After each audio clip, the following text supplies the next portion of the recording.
महाराष्ट्राचे खासदार धैर्यशील माने यांनी बेळगाव जिल्हाधिकारी मोहम्मद रोशन यांच्या विरोधात लोकसभा अध्यक्षांकडे हक्कभंगाची तक्रार दाखल केल्याचा निषेध करत सोमवारी कर्वे शिवरामेगौडा गट कार्यकर्त्यांनी काडा कार्यालयातील खासदार जगदीश शेट्टर यांच्या कार्यालयाला घेराव घालण्याचा प्रयत्न केला। यावेळी पोलीस आणि कार्यकर्त्यांमध्ये शाब्दिक वाद झाला। MES कडून पाळल्या जाणाऱ्या काळा दिन आंदोलनात महाराष्ट्राचे खासदार धैर्यशील माने यांना परवानगी नाकारण्यात आली होती।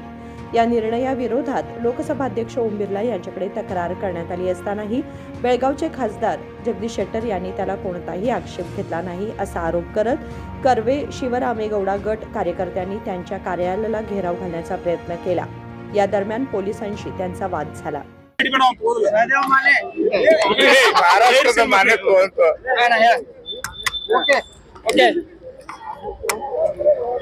ಇವತ್ತು ನಮ್ಮ ಪ್ರತಿಭಟನೆ ಅಂದ್ರೆ ಕರ್ನಾಟಕ ರಕ್ಷಣಾ ವೇದಿಕೆ ಶಿವರಾಮೇಗೌಡ ಬನ್ನದಿಂದ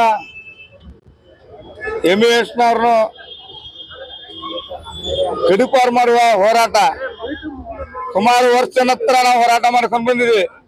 ಏನು DC ಅವರ ವಿರುದ್ಧ ಮಹಾರಾಷ್ಟ್ರದ ಮಾನ್ಯ ಅವರು ನಮ್ಮ DC ಅವರ ಮೇಲೆ ಏನೋ ಬಹಳ ದಬ್ಬಾಳಿಕೆಯನ್ನು ನೀಡ್ತಾ ಇದೆ। ಬೆಳಗಾವಿ ಇದ್ದಂತ DC ಬಹಳ ತುಂಬವಾಗಿ ಕೆಲಸ ಮಾಡ್ತಾ ಇದ್ದಾರೆ। ಅಂತರ ಮೇಲೆ MES ಹಾಗೂ ಶಿವಸೇನೆ ಮಹಾರಾಷ್ಟ್ರ ಏಕೀಕರಣ ಸಮಿತಿ ಇವ್ರನ್ನು ಮೊದಲನೇದಾಗಿ ಬೆಳಗಾವಿಯಿಂದ ಒದ್ದು ಹೊರಗಡೆ ಹಾಕಬೇಕು। ಕರ್ನಾಟಕ ರಾಜ್ಯ ಸರ್ಕಾರ ನೀವು ನೋಡ್ಕೊಂತ ಕುಂತ ಆಗೋದಿಲ್ಲ। ಇವತ್ತು ನಮ್ಮ ಹೋರಾಟ ನಿರಂತರವಾಗಿ ನಡೀತಾ ಇದೆ ಅಂದ್ರೆ ರಾಜ್ಯ ಸರ್ಕಾರ ನೀವು ನೋಡ್ಕೊಂತ ಕುಂದ್ರಬಾರ್ದು। ಈಗ DC ಅವ್ರ ಮೇಲೆ ಮಹಾರಾಷ್ಟ್ರದಿಂದ ವಿರೋಧ ಮಾಡ್ತಾರೆ ಅಂದ್ಮೇಲೆ ಕೂಡ ಇಲ್ಲಿ ಬೆಳಗಾವಿ ಇದ್ದಂತ ಇಬ್ರು ಸಚಿವರಿದ್ದಾರೆ, ಸತೀಶಣ್ಣ ಜಾರಕಿಹೊಳಿ ಆಗಿರ್ಬೋದು, ನಮ್ಮ DC ಅವ್ರ ಪರವಾಗಿ ಯಾರು ಮಾತಾಡ್ತಾರ ಗಪ್ಪ ಕುಂತಿದ್ದಾರೆ। ಲಕ್ಷ್ಮೀ ಹೆಬ್ಬಾಳ್ಕರ್ ಅವರು ಕೂಡ ಬಾಯಿ ಬಿಟ್ಟಿಲ್ಲ। ಮತ್ತು MP ಆಗಿರುವಂತ ಜಗದೀಶ್ ಶೆಟ್ಟರ್ ಅವರು ಏನು ನಮ್ಮ DC ಪರವಾಗಿ ಮಾತಾಡ್ಬೇಕಾಗಿತ್ತು, ಅಲ್ಲೇ ಮಹಾರಾಷ್ಟ್ರದಲ್ಲಿ ಇವ್ರು ವಿರೋಧವಾಗಿ ಮಾಡ್ತಾರಂದ್ರ ಇವ್ರಿಗೆ ನಾಚಿಕೆ ಬರಬೇಕು। ಗಡಿ ವಿವಾದ ಬಗ್ಗೆ ನಮ್ಮ DC ಮಹಾರಾಷ್ಟ್ರ ಇವ್ರಿಗೆ ಅನುಮತಿ ಕೊಡೋದಿಲ್ಲ ಅಂದ್ಮೇಲೆ ಇವ್ರಿಗೆ ಉರಿಯಕ್ಕೆ ಚಾಲು ಆಗ್ತಿದೆ। ಇವ್ರಿಗೆ ಯಾಕೆ ಅನುಮತಿ ಕೊಡಬೇಕು?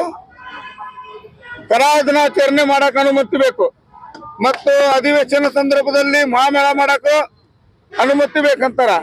ಇದಕ್ಕೆ ನೇರವಾಗಿ ಕರ್ನಾಟಕ ರಕ್ಷಣಾ ವೇದಿಕೆ ನಾವು ಖಂಡಿಸ್ತಾ ಇದೀವಿ। ಇವ್ರಿಗೆ ಯಾವ್ದು ಕಾರಣಕ್ಕೂ ಅನುಮತಿ ಕೊಡಬಾರ್ದು ಅಂತ ಇಲ್ಲಿ ಇದ್ದಂತ ಯಾರಾದ್ರೂ DC ಅವ್ರ ಮೇಲೆ ವಿರೋಧ ಮಾಡಿದ್ರು ಕೂಡ ನಾವು ನಿರಂತರವಾಗಿ DC ಅವ್ರ ಜೊತೆ ನಾವು ಇದ್ದೇ ಇರ್ತೀವಿ। DC ಅವ್ರ ಪರವಾಗಿ ನಾವು ನಿಂತಿದ್ದೀವಿ ಅನ್ನೋದು ಇವತ್ತು ನಮ್ಮ ಹೋರಾಟ ಪ್ರಾರಂಭವಾಗಿದೆ। ಏನ್ ಮಾಡ್ತೀರಿ ಇವತ್ತು ನಾವು ಅವರು MES ನವರನ್ನು ಗಡಿಪಾರು ಮಾಡುವವರೆಗೆ ನಾವು ಇಲ್ಲಿಂದ ಹೋರಾಟ ನಡೆಸ್ತಾ ಇದ್ವಿ। DC ಅವ್ರ ಕಡೆ ಹೋಗಿ DC ಅವರಿಗೆ ನಾವು ಸನ್ಮಾನ ಮಾಡುವ ಮೂಲಕ ಇವತ್ತೆಲ್ಲರೂ ನಮ್ಮ ಕಾರ್ಯಕರ್ತರಿಗೆ DC ಅವರಿಗೆ ನಾವು ಸನ್ಮಾನ ಕಾರ್ಯಕ್ರಮ ಇಟ್ಕೊಂಡಿದ್ದೀವಿ। यावेळी वाजिद हिरेकुडे, संगीता कस्तुरी भावी यांच्यासह अनेक कार्यकर्ते उपस्थित होते। विनोद कोलकार, KMM मराठी, बेळगाव।